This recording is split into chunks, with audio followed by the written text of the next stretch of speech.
Joining us, pleased as always to be joined by Vice Chair of the Democratic Caucus, Ted Lieu. Good morning.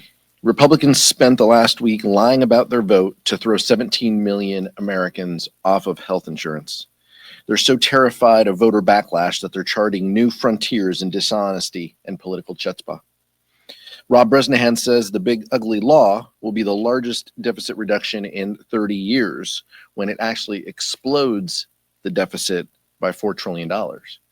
Gabe Evans, on the other hand, has twisted himself into knots, claiming that there are no Medicaid cuts because technically healthcare spending will continue to rise. He's hoping that the 1 in 3 voters in Colorado, who he represents, won't notice losing their healthcare.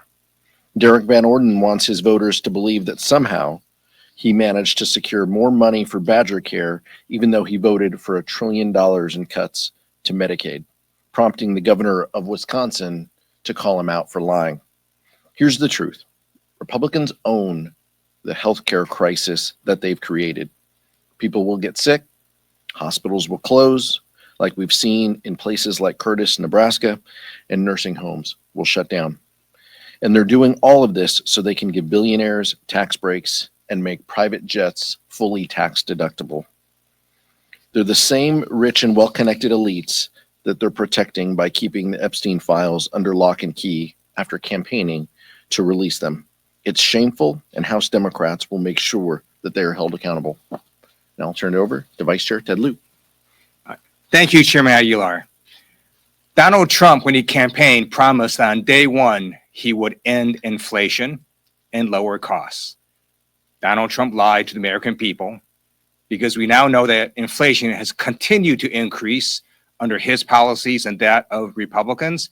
The most recent inflation report shows that inflation increased to 2.7% above expectations, and core CPI increased to 2.9%. We call on Trump and Republicans to focus on lowering costs instead of things like the big ugly bill that are kicking millions of people off healthcare.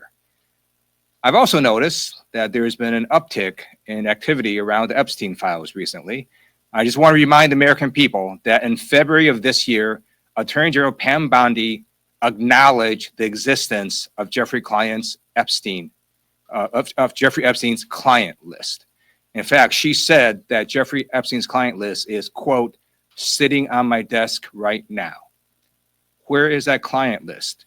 What is Attorney General Pam Bondi hiding? She needs to release the Epstein files as soon as possible. I talked about the Epstein files under the Biden administration. I'm talking about it under the Trump administration.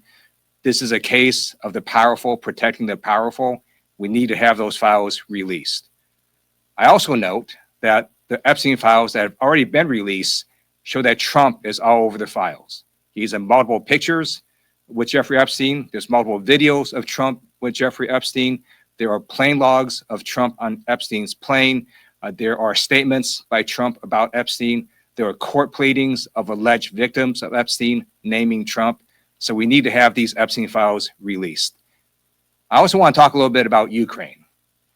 The only way we get Vladimir Putin to the negotiating table is to defeat Russian troops on the battlefield. I support President Trump's decision to send Patriot missiles to Ukraine. I support President Trump's decision to say that he's going to backfill Europe's military equipment when Europe sends military equipment to Ukraine. And that is how we're going to get Putin to the negotiating table, by letting Putin know that he cannot win this war. And with that, I yield back. Thank you, Vice Chair Lieu. Questions? Mariana?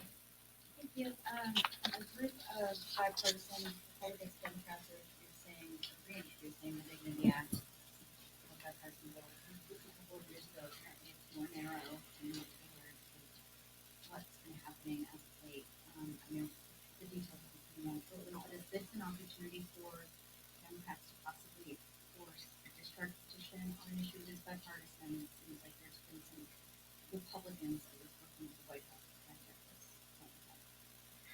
You know, when Stephen Miller, and I appreciate the question, when Stephen Miller and Tom Homan are running your immigration policy, it's going to be pretty difficult to find common ground. I appreciate our members' willingness to engage with their Republican colleagues, and I appreciate anyone who takes that spirit of bipartisanship and wanting to solve an issue that we have let lapse for 30 years without a solution, leaving millions of people in limbo.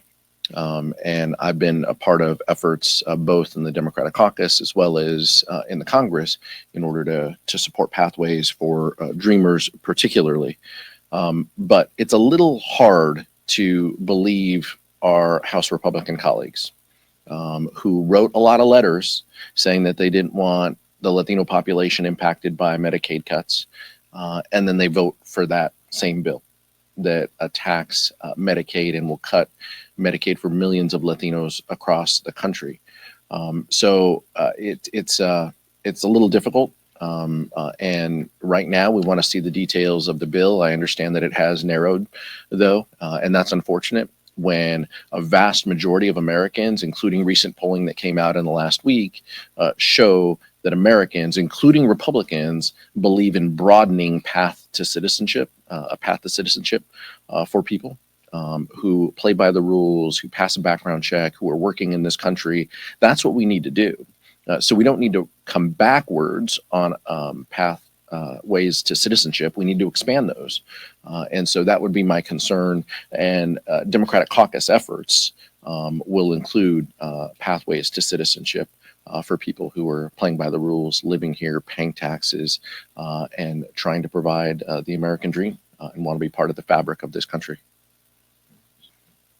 Michael? Thank you, Mr. Chair. A lot of your members have criticized the Reconciliation Act for backloading a lot of the SNAP cuts, the Medicaid cuts till after the midterms. I'm curious as you all go into your districts and you all try to message against this bill. Does the way that the bill is constructed pose any challenges to House Democrats and how you're talking about the harmful impact of the bill when folks may not feel it until after the next election? Yeah, I think it's a fair question, and this is an honest conversation that we need to have back home. I had a town hall last night virtually where we talked about this.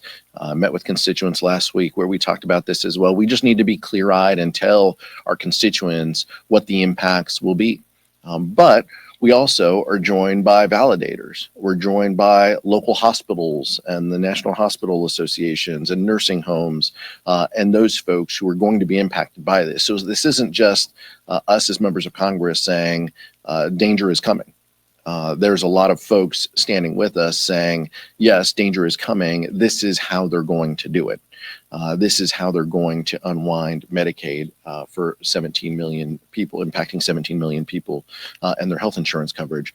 So we need to be honest and clear about what the bill does. But we're also going to be very mindful of outside pressures. There will be private health insurance, right, that will have to set rates, and those rate structures will likely have to increase.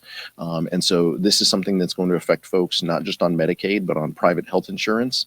And that could be before the implementation, the full implementation of the bill, which you mentioned, starting in October on the Medicaid side, October of next year and continuing into 27. So Republicans might think that they're being, cute by half. We have to be clear-eyed and honest and have the community validators there to say, no, they're lying to you. The cuts are coming, and this is what's happening in our communities. Sure. Republicans voted for a law that's going to implement these automatic cuts, and the only way to possibly stop that is if a different person gets elected who can say, no, we're not going to let this law get implemented with these automatic cuts. So that is actually a pretty compelling message, because the person that voted for these cuts is not going to be a person that's going to stop the cuts. You're going to need a new person in there that then could, with a different makeup in Congress, stop the cuts from actually happening. Thank you. Zoe Mamdani is going to be here in Washington tomorrow, and Republicans have been saying that Mamdani is going to be a liability for Democrats next year. I know that you guys are trying to focus on the issues and this bill and Medicaid cuts, but they're saying that he's going to be the issue for you in elections next year. Are they wrong? What I'm more concerned about when you're talking about elections coming up, I'm concerned about, I'm looking at Virginia and New Jersey more than I'm looking at the city of New York City. So that's what I'm interested in looking at. Medicaid will be on the ballot in those gubernatorial elections, and that's what we'll be looking at. But look broadly, what Assemblymember Mamdani has talked about are the rising costs that people face. I think there's a lesson to be learned there. He's talked about rising grocery costs that people face, bus fares, those types of things. He's not campaigning on impeaching Donald Trump. He's campaigning on reducing costs that people face. And I think there's a lesson for us there too. Cassie? So I just came back from the House press conference where I pressed Speaker Mike Johnson about disaster relief and the fact that obviously Congress is going to have to take up some sort of package for the next several weeks, whether it be Texas, Carolina, California, and so on.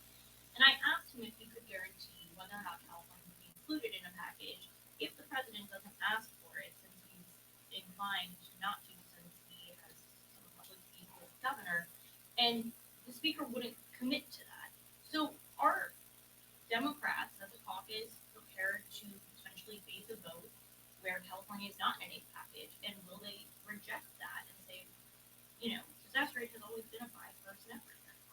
Yeah, I mean, that's our underlying message is it shouldn't matter whether you live in a blue state or a red state. If you experience a natural disaster and you need help from the federal government, we should be there to help.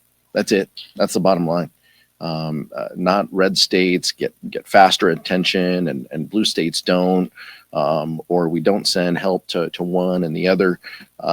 If this speaker wants to be the first speaker in American history to politicize disaster recovery and assistance and to penalize states from another political party of his own, then that might be the legacy he wants to leave. In addition to the legacy of kicking people off of healthcare, that would be unfortunate. But we'll see what happens. But we are committed, and I'll defer to the vice chair as a member of the California delegation as well. We are committed to hold Republicans accountable to this. This is a very simple solution. This isn't about Texas or California or North Carolina or New Mexico. The funds that Congress puts dollars into need to be replenished. There's a series of them, from SBA to FEMA. All of these funds are going to be strapped for cash because of the claims that will be filed. We just need to replenish those funds, irrespective of the claims and where they're coming from. That's it. That's the solution. Replenish the disaster relief fund and the associated counts that respond to disasters. It doesn't matter where people apply. If they meet the qualifications and come from a state that has experienced a disaster, they will apply.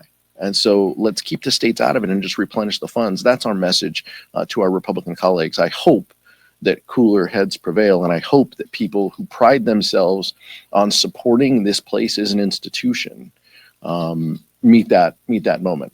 I'm concerned that Donald Trump leading this and leading them poses a risk to that. But I hold out hope that they will push back and work with us in a bipartisan way. Vice Chair Lieu. There are more Republicans living in Southern California than a number of red states. So why would Trump and Republicans want to punish Republicans who happen to live in Southern California? It makes no sense.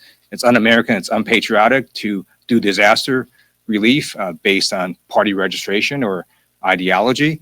I also note that Trump and Republicans are making drastic cuts to organizations like the National Weather Service, that in a time like this, when you're seeing more and more extreme weather events, we actually need more people at the National Weather Service, not less. And I asked Trump Republicans to reverse those devastating cuts. Question. With Arizona's special election today, there's 3 seats obviously vacant. Why is it detrimental for Democrats to fill those 3 seats with such a slim majority? It's important for those seats to be filled because the people who live in those communities deserve representation. And we shouldn't play politics about those special elections and the deadlines like the governor of Texas has done in leaving that seat open vacant, while the governor of Arizona fulfills the requirement to call that election. It's important for these constituents. This isn't about Democrats and Republicans. We'd say the same thing if it came to filling a Republican vacancy. People deserve to be heard. They deserve to have a representative in Congress who's exercising their votes, who's exercising a vote on their behalf. We obviously believe having full strength as we fight against House Republicans and Donald Trump on the reconciliation bill and the appropriations bills around the corner and the government funding deadlines that are looming. We think it's important that we are at full strength. And so we will be comfortable and we will feel better when we have full representation within the Democratic caucus. Thank you. Thank you.